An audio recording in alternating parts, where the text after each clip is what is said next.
It's truly a pleasure to be here today. As you know, I play for the Pittsburgh Steelers. I'm in my 13th year being with the Steelers. I was actually born in Pittsburgh, and I've loved this city since I was born. My grandparents were both teachers here. My mom's from Pittsburgh as well. My dad played 11 years in the NFL. He played for the Bears, Saints, Rams, Colts, and Falcons. He was all over the place. But my story, I was 16 when my dad passed away. My dad had to stop playing football in 1999 because he had a tumor. And they told me he couldn't see out of his right eye. He had lost sight in his right eye, and we thought that was the end of it. Years later, I'm in high school. My little brothers are growing up. We found out the tumor came back, and it was a wake-up call. He had struggled with a stroke, became paralyzed on his right side, and wasn't able to talk. Dealing with that was tough in itself, but watching my family members step up, watching my mom, my brothers help my dad, and then his goal, as he suffered the stroke and lost, he was paralyzed on his right side, he was working to walk for my senior night. Before that though, in the summer before my senior year, he ended up passing away when I was away at a basketball camp. My mom had to be the one who had to tell me. And I remember that day clearly, looking for my mom, not knowing what was happening. And I could feel everybody was just being very delicate around me. And when I finally saw my mom, she had to share that with me. And I know that it was hard for her to share that with me, but I understood the strength she showed.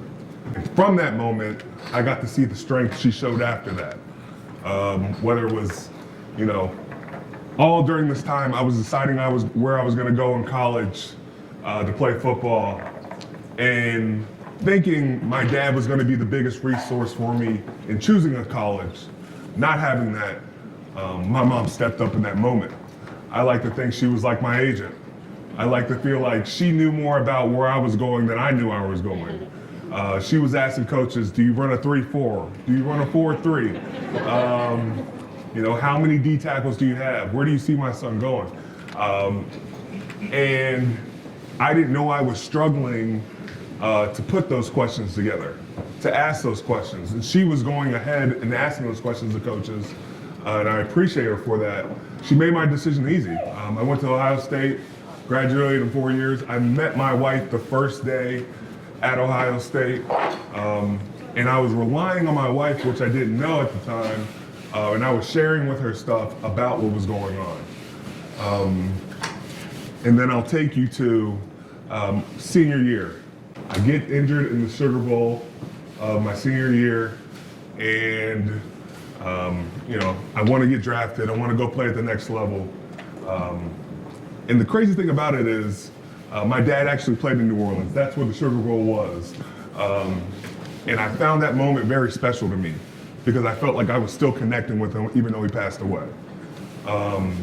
Get hurt, tear my elbow, have to get Tommy John surgery. How many football players do you know get Tommy John surgery? It's crazy.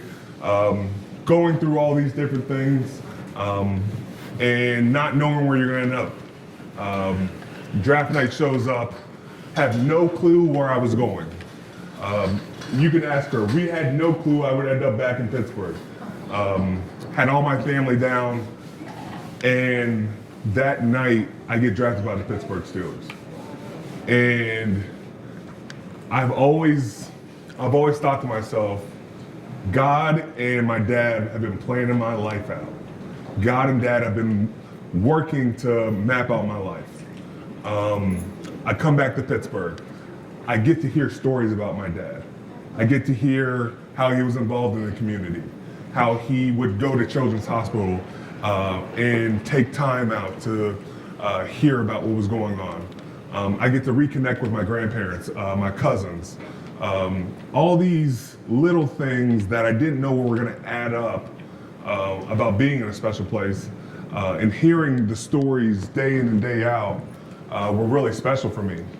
I know everybody has a different story than what I'm accustomed to, but when someone we love we lose, doesn't mean we lose them and lose their memories.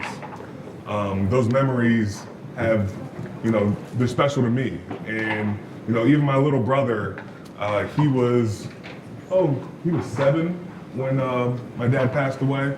And so I get to reteach him stuff that he didn't even know. Because we were 10 years apart, he was relearning, he's still relearning about my dad and about me. And I just think through all these moments, I've been really blessed. I've got a chance to interact with the community, but I've got a chance to reconnect with my dad. I've gotten those moments back. And you guys are capable of that too. It's not just because I play football. Just because you know the story doesn't mean you know the whole story. I get to hear stories about other people who've lost people, and it's just a sharing process. It's not easy all the time, but it does the job, and it allows us to grow. One guy who really stuck out to me my senior year in high school. Actually, two guys. I'll say two guys. First, my high school football coach, Blair Armstrong. Before the season of my senior year, I was still struggling with if I wanted to play. And he had actually told me about how his dad passed away and how he would take every moment to make his dad proud. And through that, I understood I was gonna have time to really reach out and say, Dad, I'm doing this because of you. And another guy, Coach Jim Tressel, he was my coach at Ohio State. I'll never forget this. Before my senior year in college, he pulls me aside and we talk in his office. And his dad was revered in Ohio. And one thing he told me, he said, my dad had a street named after him. I want a highway. And I took that as my dad has a legacy, and now I want to continue expanding. And that's what my foundation has been about. Given a chance to, not only build on what my dad's done, but make it my own. And I've just tried to do that ever since. It's a pleasure to be here, guys. I would love to hear more from you guys and love to hear your questions. If you could talk to your dad one last time, what would you tell him? I would tell him I love him. I would say thank you for the moments I did get. And I would say we all miss you. There's not a day that goes by that we don't miss you. And that we're going to continue to just try to make you proud, because that's all we're given. Do you still get sad about your dad, and how do you deal with it? I do still get sad. As much as I get sad, I'm happy for the moments. And the more I share, I tell people about how much I miss them, how much I would love doing certain things. Having a son of my own, I try to use those opportunities to share with him or do things I did with my dad. My dad loved to go to the movies. So now I like to go to the movies, and I take my son with me. We always love going to the movies. We always love playing sports, video games. When I see my brothers, we talk a lot about them. There's not a moment I don't take to just not think about him and share his memory and share what he would have done in those situations. So I gonna make something for you. You made something? For your family. Go ahead. Give it to him. Give it to him. Go ahead.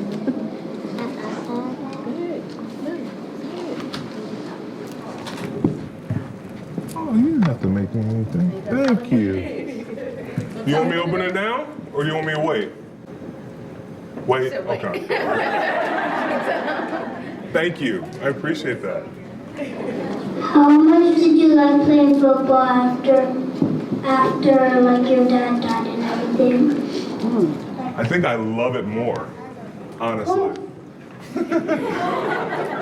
No, you know, he asked a great question. I think my love for football has grown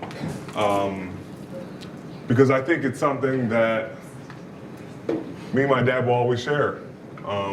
You know, in those eerie moments of, you know, question in my life, I always felt like my dad was still there. You know, even last year, we were in Atlanta. You know, because we moved around a bunch, we finally settled in Atlanta, and that's where he's buried.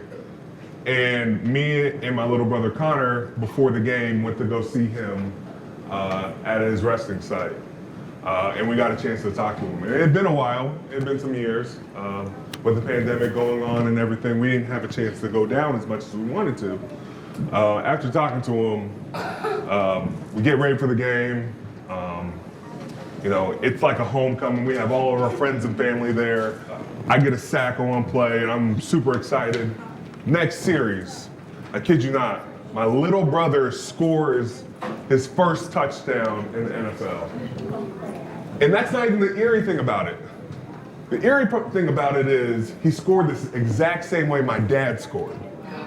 And so having those moments in my life where I got to see those things line up like that have just made football mean more to me.